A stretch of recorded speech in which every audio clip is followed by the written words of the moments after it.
L'actualité internationale et le monde qui a les yeux rivés sur Taïwan ce samedi. Et pour cause, vous le savez peut-être, l'île représente un enjeu géopolitique majeur.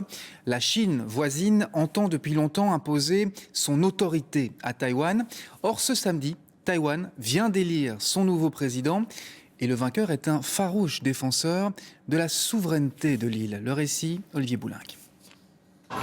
William Lai ne boude pas son plaisir. Sa victoire est large, il est élu président avec 7 points d'avance sur son principal rival. Dans cette élection suivie de près par le monde entier, Taïwan dit à toute la planète qu'entre la démocratie et l'autoritarisme, nous avons choisi de nous ranger du côté de la démocratie. Telle est la signification de cette élection pour tout un chacun. Les Taïwanais ont choisi la continuité. Leur actuel vice-président accède donc à la plus haute fonction. Il a été propulsé par la chef de l'État sortante, Tsai Ing-wen. Leur formation politique, le DPP, Parti démocrate progressiste, est très attachée à la souveraineté de l'île face à Pékin. Le candidat du Kuomintang, qui était lui pour un réchauffement des relations avec la Chine continentale, a reconnu sa défaite. J'ai fait de mon mieux, mais je n'ai malheureusement pas réussi à changer le gouvernement. Je vous ai tous déçus. Je voulais exprimer ici mes plus sincères excuses. Je suis vraiment désolé. Le gouvernement chinois a exercé une forte pression sur les électeurs taïwanais, leur intimant de faire le bon choix.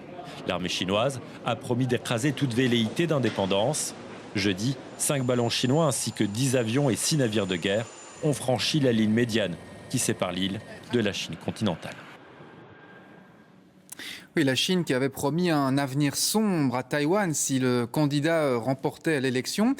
Maintenant que c'est fait, que va-t-il se passer? Se dirige-t-on vers de nouvelles tensions? Nous avons posé la question peu avant ce journal à notre correspondante sur place, Lucie Barbazange. On l'écoute. Eh bien, William Lai, il a encore répété ce soir, il veut la paix avec la Chine, la reprise du dialogue. Et il n'a aucune intention de déclarer l'indépendance de Taïwan, puisque selon lui, Taïwan est déjà indépendant. Taïwan a ses propres institutions, son propre gouvernement et son propre système bancaire. Mais la Chine considère William Lai comme un séparatiste et les relations entre Taipei et Pékin devraient être glaciales durant les 4 prochaines années. Il y a 8 ans, quand la présidente Tsai Ing-wen a été élue, la Chine a cessé toute communication avec Taipei et elle a d'ores et déjà annoncé qu'il n'y aurait pas de dialogue avec William Lai.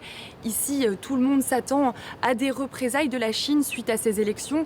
Selon des officiels taïwanais, elles pourraient prendre la forme d'exercices militaires chinois de grande envergure autour de l'île, des démonstrations de force que la Chine a employées plusieurs fois ces dernières années pour faire part de sa colère.